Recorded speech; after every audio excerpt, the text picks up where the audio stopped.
que es la base de todo lo que creemos. Y es que Jesús está vivo. Esa es la clave de nuestra fe. El mismo apóstol Pablo en 1 Corintios 15, 14 dice: y si Cristo no resucitó, de nada sirve nuestra predicación y vuestra fe tampoco sirve para nada. Esa es la base de todo lo que creemos. Que Jesús era el Hijo de Dios, que Jesús murió por nuestros pecados, pero que la cruz no fue el final, sino que la tumba está vacía. De hecho, si tú lees la historia que viene después de Jesús, del Mateo, Marcos, Lucas, Juan, esos 4 evangelios que te cuentan la historia de Jesús, viene el libro de los Hechos, que es todo lo que pasa después de Jesús. Y la predicación, la exposición evangelística, lo que decían los apóstoles, no eran las multitudes: Dios tiene un propósito para tu vida, Dios te ama. Decían: Jesús, aquel que habéis oído que fue ejecutado en la cruz, vive. Esa era su predicación. Los enemigos de Jesús, Satanás incluido, mataron a Jesús queriendo terminar con el movimiento que él había iniciado. Y durante 3 días, así fue. Pero la resurrección lo cambió todo. Jesús levantó un movimiento en solo 3 años que revolucionó todo el pueblo judío. Pero su inesperada muerte para algunos mató toda esperanza. El sueño terminó. Jesús en ese momento iba a pasar pues al salón de la fama de los héroes del pueblo de Dios, como Moisés, David, Jacob, Israel, David. Iba a pasar ahí. Durante ese viernes y durante ese sábado, a pesar de que Jesús había hecho muchas cosas, ahí iba a acabar todo. Pero la resurrección lo cambió absolutamente todo. La resurrección de Jesús fue la mecha que prendió la iglesia. La gente que se opone a nuestra fe dice que nosotros nos hemos inventado la resurrección de Jesús. Es aquello que nos diferencia de muchas personas. El personaje histórico de Jesús nadie lo discute. Lo que discutimos es si realmente resucitó o no resucitó. Y muchas personas que se oponen a nuestra fe dicen que fueron los discípulos quienes inventaron dicho relato, que la iglesia inventó que Jesús resucitó. Lo que no saben es que la iglesia no creó la resurrección. La resurrección creó a la iglesia. Somos iglesia porque Cristo resucitó. Y la resurrección, de hecho, y lo hemos visto en el pasaje, ya lo vamos a repasar, aunque sea brevemente, pilló tan de sorpresa a los seguidores de Jesús como a cualquiera de ese siglo, como cualquiera de este siglo. Nos ha leído muy bien Abraham que el primer día de la semana, muy de mañana, fueron al sepulcro con especias aromáticas que habían preparado las mujeres. Cuando llegaron, encontraron removida la piedra y el sepulcro, y al entrar no hallaron el cuerpo del Señor Jesús. Este hecho les produjo perplejidad, y encontrándose en ese estado, se pararon junto a ella 2 hombres con vestiduras resplandecientes. Las mujeres sintieron temor e inclinaron su rostro en tierra. ¿Por qué las mujeres fueron al tercer día? Ya lo sabes, pero no está de más recordarlo. Porque querían ungir a Jesús y no lo habían podido hacer antes. Las mujeres no van diciendo: vamos a ver si Jesús ha resucitado, que han pasado 3 días. De hecho, ni siquiera recuerdan que Jesús dijo tal cosa. Simplemente es que el Shabbat les pilló de improviso, enterraron a Jesús lo más rápido que pudieron y no pudieron ungirle. Y durante el Shabbat judío no pueden comprar especias aromáticas, no pueden recorrer la distancia de su casa hasta la tumba y, por supuesto, tampoco pueden ungir un cuerpo. Todo eso se consideraba trabajo y, por tanto, no pudieron hacerlo. Por eso nos dice la Biblia que el primer día de la semana, muy de mañana, en cuanto pudieron, fueron a acabar la obra que habían dejado a medias. Ellas no iban a ver a un Jesús resucitado, simplemente es que no pudieron ir antes y únicamente querían ungir a Jesús. Estos hombres les dijeron: ¿por qué buscáis entre los muertos al que vive? No está aquí, ha resucitado. Acordaos, fíjate este verbo, acuérdate, ya te lo dijeron, ¿no escuchaste? Acordaos de lo que os dijo cuando estaba en Galilea. Es necesario que el Hijo del Hombre sea entregado en mano de pecadores, que le crucifiquen y resucite al tercer día. Y entonces ellas dijeron: anda, que es verdad. Y entonces, como decía antes, Ni siquiera aquellos que escucharon a Jesús de su propia boca decir, voy a resucitar, le creyeron. Solemos pensar que creer la resurrección antes, que la ciencia no estaba tan avanzada, era muy fácil. Engañar a la gente con cuentos de abuelitas, el misticismo. Pero vamos a ver que ni siquiera la gente que escuchó a decir a Jesús, voy a morir y voy a resucitar, le creyeron. Sigo leyendo. Quienes comunicaron eran María Magdalena, Juana, María madre de Jacobo y otras que estaban con ellas. Y a los apóstoles les pareció todo esto una locura y no le creyeron. A los apóstoles no les valió ni el testimonio de las mujeres. La respuesta de los apóstoles es tan moderna y tan escéptica como lo es hoy en día. Como te digo, familia, creer en la resurrección de los muertos hace 2000 años era tan loco como lo puede ser hoy. Y el hecho de que fueran mujeres quien diera el mensaje quizá aún lo hacía peor, ¿no? Probablemente, eso ya no lo dice la Biblia, pero podemos especular un poco. Quizá los discípulos dijeran, a ver, si Jesús hubiera resucitado, pues nos hubiera llamado a nosotros, que somos los apóstoles, ¿no? Somos los 12. ¿Lo hemos visto todo? Es un poco raro, ¿no? Fantasías de mujeres. ¿Quién sabe? Esto es especulado. Lo que sí te puedo decir es que desde un punto de vista cultural también es una locura. Porque, aunque ahora mismo suena un poco barbaridad, pero tengo que explicarte, en cultura judía del siglo I, patriarcal, el testimonio de una mujer no se consideraba válido en un juicio. Por tanto, tampoco se las tomaban en serio. Curiosamente, ya por meter la anécdota, el otro colectivo que no podía testificar en un juicio eran los pastores. Qué interesante que el nacimiento de Jesús fuera anunciado por pastores y su resurrección de mujeres. Pero hasta aquí el dato curioso. El tema es este. La gente que cree que la Iglesia nos inventamos la resurrección no tienen en cuenta que si alguien quisiera inventarse un relato, nunca pondría a las mujeres como testigos. Porque es la primera manera de que la gente pudiera desacreditar el relato. Lo que te quiero decir es que la resurrección de Jesús hace 2000 años era tan difícil de creer como lo es hoy en día. Pero bueno, hasta aquí un poco el relato. Más o menos ya te lo conoces. Es una historia tremendamente conocida. Y hoy me gustaría hacerte una reflexión lo más sencilla que pueda, pero creo que suficientemente relevante, con dos preguntas que tengo para ti. La primera de ellas es, ¿por qué la resurrección de Jesús es tan importante?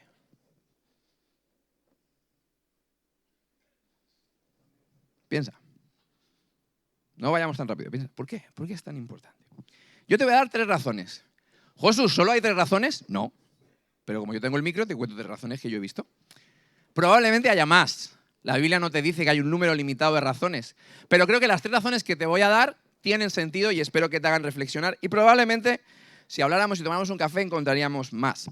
La primera razón que yo quiero compartir con vosotros es que la resurrección de Jesús avala su mensaje. Avala su mensaje, le da un sello de autoridad que a lo mejor hasta antes no tenía.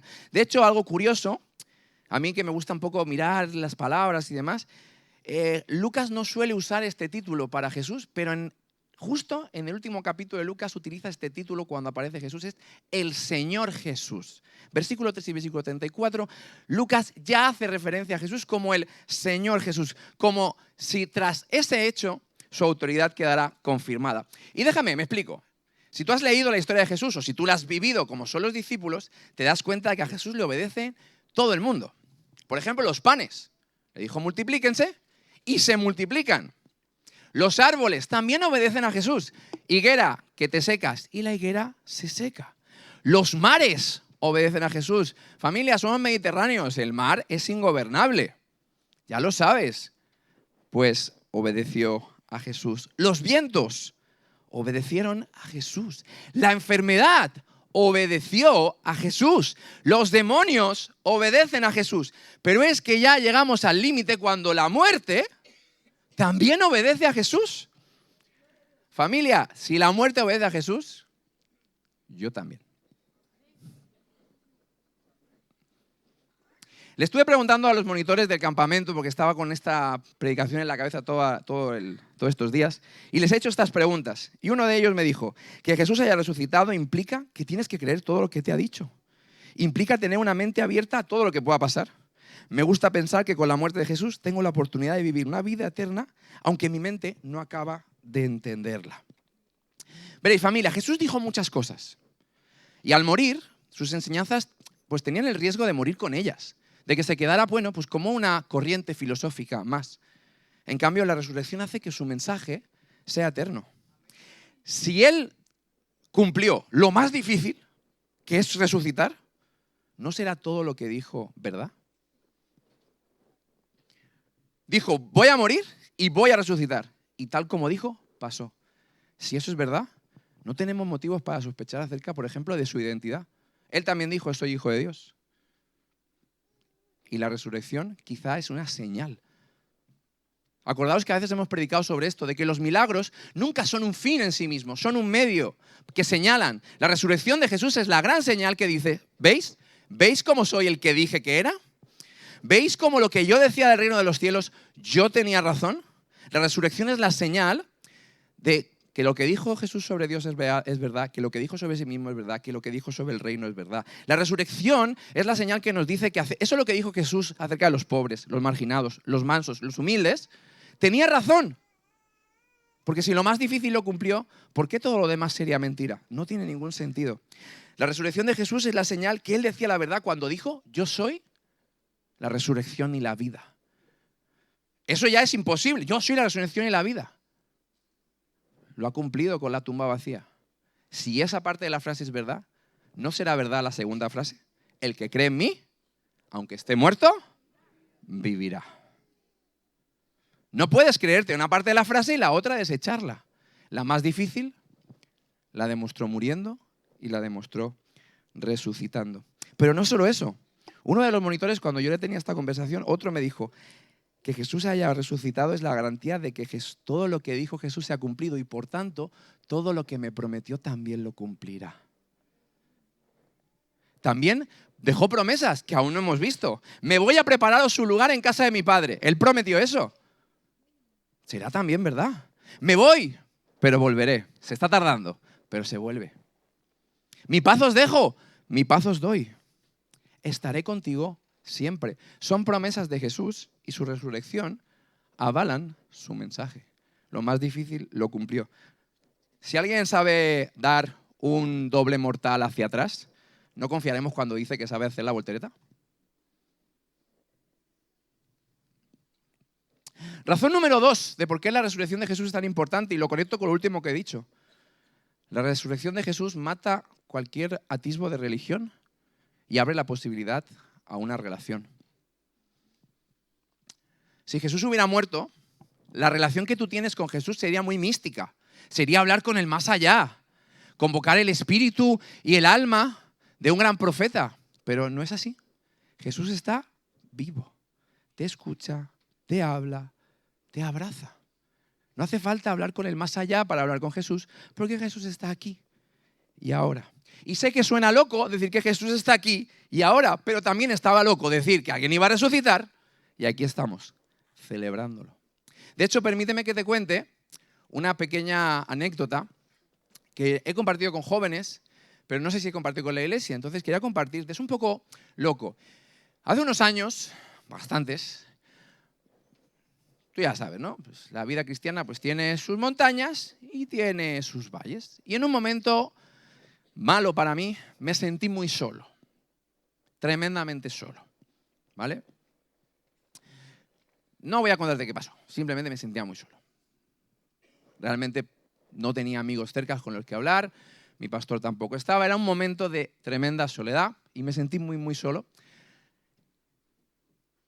Y leí en un libro, ya sabes que a veces no sé si lo leo la idea o leyendo algo me da una idea, ¿vale? Mi mente a veces no sabe diferenciar, no sé si lo leí en un libro o leyendo un libro me dio la idea. El caso es este, es que se me ocurrió la disciplina espiritual de que ya que sentía solo, pero que Jesús me iba a escuchar, poner una silla en mi despacho vacía enfrente de otra. Y recuerdo que esas noches donde yo lo estaba pasando mal, me sentaba y le decía, Jesús, por favor, ¿puedes sentarte? Y recuerdo estar hablando con Jesús. Probablemente desde fuera tú verías a un tipo hablando con una silla. Yo no puedo explicarte. Yo no le vi, no le toqué, pero ahí estaba Jesús. Y durante meses me escuchó llorar, quejarme. No sé si habéis visto esta semana los vídeos de YouTube, pero Melo nos ha enseñado una nueva palabra. ¿Quién estuvo pendiente? Que ella está chismoteando con Dios todos los días. ¿Cómo? Chismografeando, ¿vale? Nos ha enseñado. Dice, no, yo no critico, pero cuando estoy con Jesús, pues yo ya le digo todo, ¿no? Hemos estado escuchando testimonio de nuestros mayores acerca de la presencia de Dios. Familia, decir que Jesús está vivo es una locura, pero también lo era decir, voy a resucitar, y lo hizo. Puedes tener una relación con Jesús, sin velas, sin misticismo, real, a tu lado. Puedes ser abrazado por Jesús, porque Él está vivo. Y tercera razón, te he dicho que la resurrección de Jesús es tan importante porque avala su mensaje, porque me posibilita la opción de tener una relación con Él. Ya no es un conjunto de normas que tengo que seguir, es una relación con una persona. Y tercero, es algo que quizá ya sabes, algo que también hemos hablado durante esta semana. La resurrección de Jesús mata a la muerte. Es algo muy poético, que en el momento en el que Jesús muere en la cruz y clama y entrega su espíritu, ¿qué pasó a las 12 del mediodía, familia? ¿Qué pasó? ¿Alguien se acuerda? La luz se fue, se hizo de noche. Qué hermosa poesía, qué hermoso, qué poético, ¿no? Jesús muere y la oscuridad llega. Y es verdad, el sábado amaneció, o sea, no estoy diciendo que no, pero durante 2 días, 3 días, la oscuridad se mantuvo. Si tú coges el relato bíblico, lo último que dejas es que la oscuridad llega cuando Jesús muere y de repente el primer versículo de Lucas 24 es a la mañana, cuando sale el sol, una esperanza nace que ya no podrá morir. El último versículo que nos ha leído Abraham dice esto: sin embargo, Pedro se levantó y fue corriendo al sepulcro, y cuando miró dentro vio las vendas de lino, el sudario en otras versiones, y volvió a casa asombrado o maravillado en otras versiones por lo que había sucedido. Así nos deja Lucas con el relato, nos deja con esa imagen de unas vendas que no han sido capaces de retener a la muerte y un Jesús que ha salido de ahí. La resurrección de Jesús mató a la muerte. Decía a los monitores en esta entrevista que les fui haciendo, si Jesús no hubiera resucitado no hay razones para tener esperanza. El hecho de que Jesús haya resucitado, decía otro, hace que ya no veré la muerte eterna nunca. Otra persona me compartía, la resurrección de Jesús es una demostración de que ni la muerte limita a Jesús, porque la muerte pone fin a nuestra vida y nadie la podemos controlar, nadie podemos huir de ella, pero Jesús controla incluso la muerte y la vence, su poder no tiene límites y por tanto la muerte no podrá conmigo.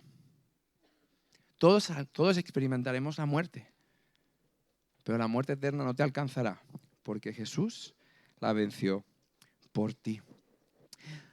¿Por qué la resurrección de Jesús es tan importante? Porque le da autoridad, porque te da la opción a tener una relación con Él y porque te da una esperanza que nadie más puede darte. Si no, te animo a ver esta semana todo lo que hemos ido proyectando en YouTube y que puedas ver los testimonios de las personas que en medio de su dolor dicen, pero tengo esperanza.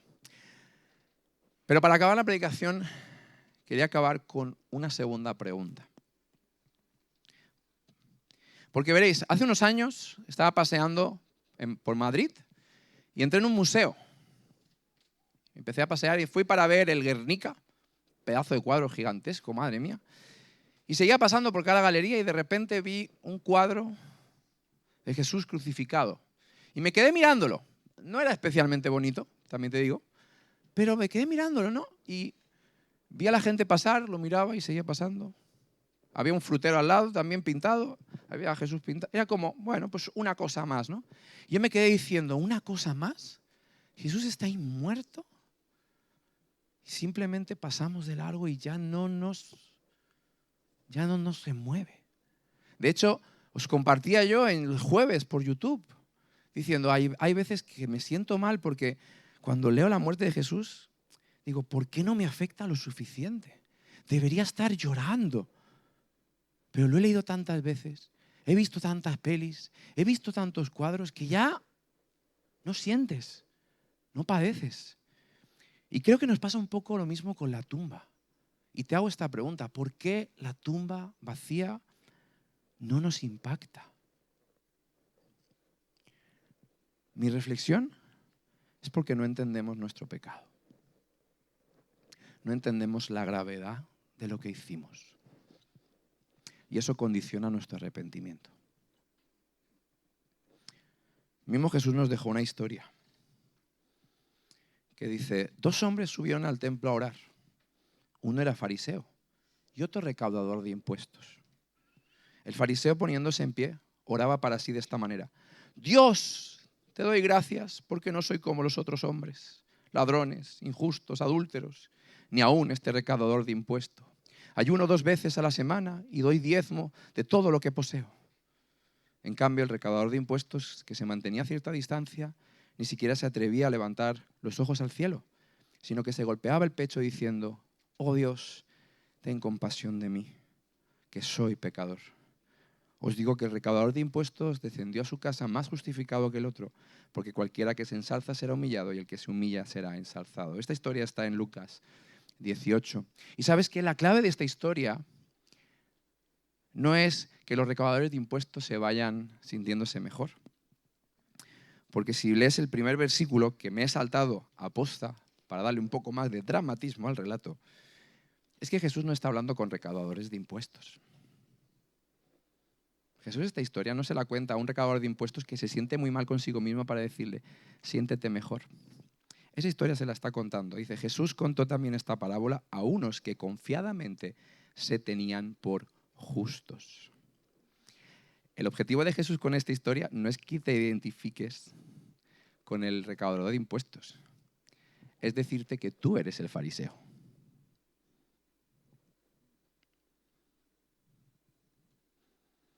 Y que el fariseo se fue del templo como llegó. Y eso que oró, y oró bien bonito. Y todo el mundo pudo verlo. El objetivo de esta historia no es para que los recaudadores de impuestos se sientan perdonados. Es ayudar a los fariseos como tú y como yo, que pidamos perdón. Necesitamos ayuda del Espíritu Santo, Iglesia, para que nos convenza de pecado. Me confieso culpable de a veces querer correr demasiado a la gracia, sin pasar por el pecado. Muchas veces en mi adolescencia me he sentido condenado, ¿no? Y me he sentido tan mal que cuando abracé la gracia, me pasé años predicando solo de la gracia. Pero eso está totalmente desequilibrado, Iglesia. Uno no puede abrazar la tumba sin haber pasado antes por la cruz. Necesitamos entender la gravedad de nuestro pecado.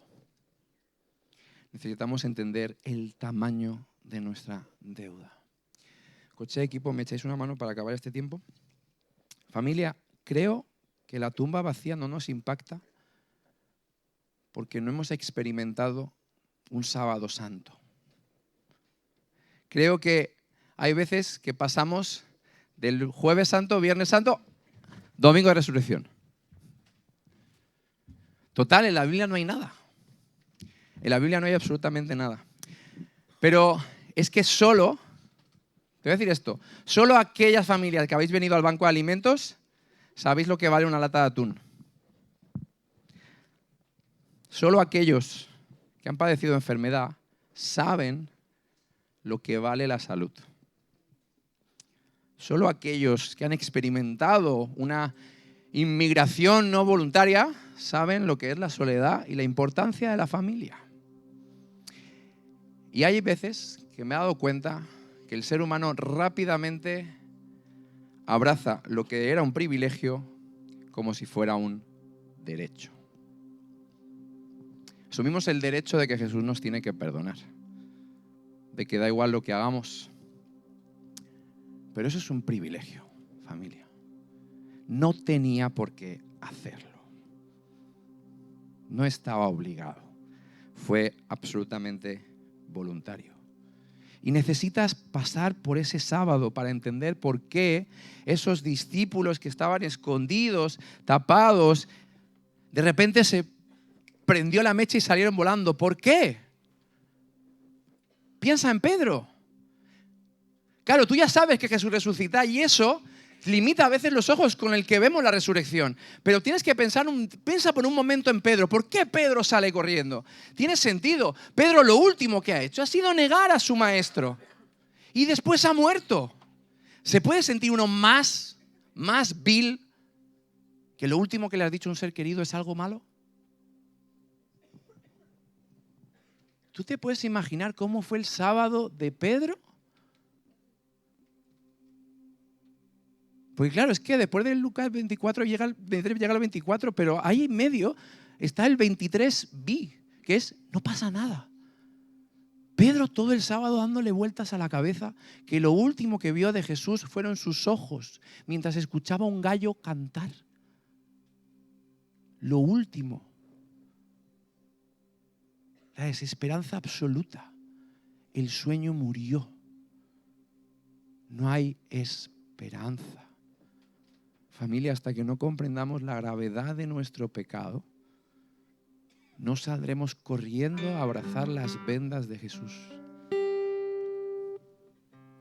Y eso es algo que no puedo hacer yo, solo puede el Espíritu Santo.